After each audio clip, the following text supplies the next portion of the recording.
guys. So I have covered ACIO before, and I don't know if I really went too in depth about a couple of things that I probably should have at the time, but got kind of sidetracked with programs that they have, according to their website anyway.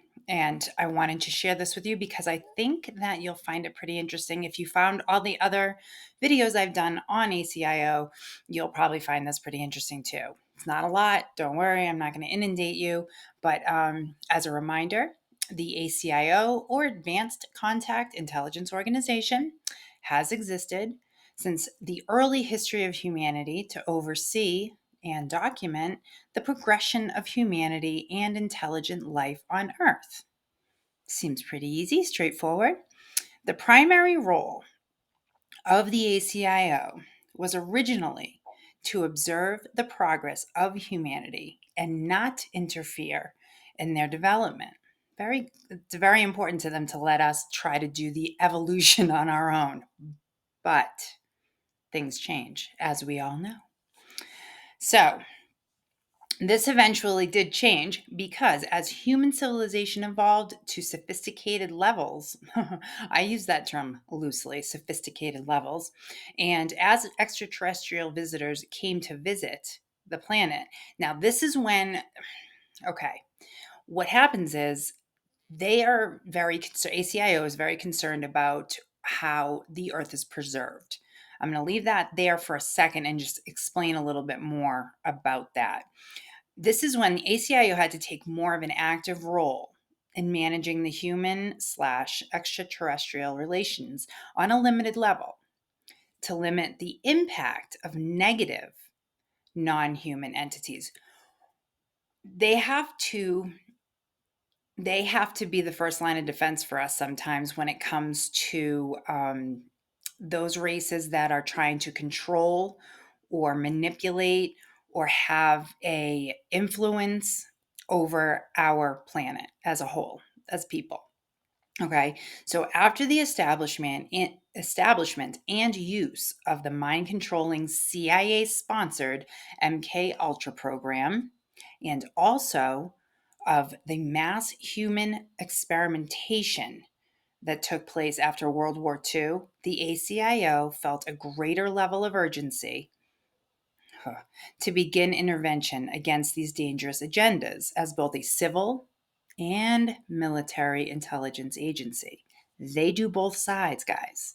And if you remember, I'll remind you in a minute, but I want to not get detracted from telling you about this group. So, along with these adversarial forces that I've just mentioned, is a group designated by the ACIO as the numbers group. Okay. They aren't necessarily our adversaries, but they are carefully watched. This group is made up of entities and individuals of advanced extraterrestrials from advanced extraterrestrial origin with a special agenda and mission. The group generally consists of very advanced entities from different star systems and was formed by the Intergalactic Council approximately 36 years ago. I will tell you more about the Intergalactic Council in a minute. Now, each member of the numbers group is highly enigmatic. This word I've tried to say a million times. Enigmatic. Say it slow, make it count. And they are all like that in nature. So they are known to be assigned with missions, though, so to keep them focused on task, all right? And these missions are set specifically by the Intergalactic Council. Now, due to their special gifts and abilities, individuals classified as being part of the numbers group are closely monitored by the ACIO to determine if they are a threat to the planet or are misusing their abilities. Power, people. When you get some power and you know you can use it, they most likely, if you are of a malevolent tendency, you're going to abuse that power. If you're a benevolent person or entity, then you're going to do something to protect people but there's the yin and yang. I've talked about the balance in the universe. There has to be good, there has to be bad. It all has to gel together, unfortunately, but that's the way this whole thing works out. Now, the numbers group is currently known to be cooperating with the Council of Five. Okay. By cooperating with the Council of Five, but also with all the other intergalactic councils and groups. Now, one of the specialties of the members is that they can multi-locate themselves all at once, and as entities can share, or they can project, okay, the collective consciousness within the group. Okay, now this synergy allows them to cooperate and respond to different parts of the agenda in unison and cooperate more efficient and operate more efficiently. So, in other words, you've got this elite group of people or entities or of extraterrestrial origin. Also, it's individuals from all over the universe, and they can work as one unit if they need the power to do so, to overcome something, some sort of I don't know, something that comes down the pike that we need protecting from. They can all work together to be stronger as a whole instead of the separate parts and them doing their own things according to how the agenda works out from the intergalactic council. All right, I should explain now exactly what the Intergalactic Council is. Now, according to ACIO, they can best be compared to what on Earth we call the United Nations, the UN. Okay, this organization decides everything that happens throughout our universe. Now, oftentimes, their decisions do not appear right or fair. And this is from our human perspective, right? Which is quite limited. But like here on Earth, there are reasons for everything and why they have to work out the way they do.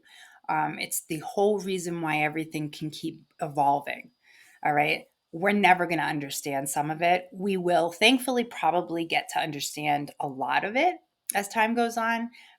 But right now, it probably all seems a little jumbled and confusing. And it should also be noted that none of what we have or have had was originally created on Earth, but was or is a duplication of something that already has existed on other planets for millions, if not billions and billions of years. The original plan was to create a kind of experimental planet where everything could cross with everything. So everything could work in unison with each other. Everything on Earth was supposed to work in a way that the Intergalactic Council had this vision of what they wanted for us as a species, as a planet. Okay. Now, in order to be sure our planet could be possible, the leaders of the council chose the best they had as guardians to watch over us. And they are called the Council of Five. And I'm showing you a picture. It is a terrible picture. I'm the first to admit that. There's no clear in the ACIO archives. That was the best picture that they had of all five. It seems self-evident that clearly because of where their origins are, and how far they've come and where they probably reside most of the time, these pictures aren't going to be something like on a picnic or something. You know, you're not going to see them doing normal things. So this is what we got to work with, and that's all there is to it. So I'd be so curious to know what you think about the numbers group, the the Intergalactic Council, the Council of Five, how this all correlates to our existence and our future. I would just, if you know anything more about it, I'd love to hear your thoughts. But I do have episodes out there that, like, for example, from the ACIO, they have this group called the Super Soldiers, who are essentially out there fighting for us behind the scenes. If other dimensional beings come in through portals that try to harm our planet, the super soldiers are alerted to it. The Council of Five tells them where they need to be. They need to fight because they're our military force. That's kind of like, I don't want to say like a black op, but they're definitely not, they're on the fringe as far as the knowledge of this group.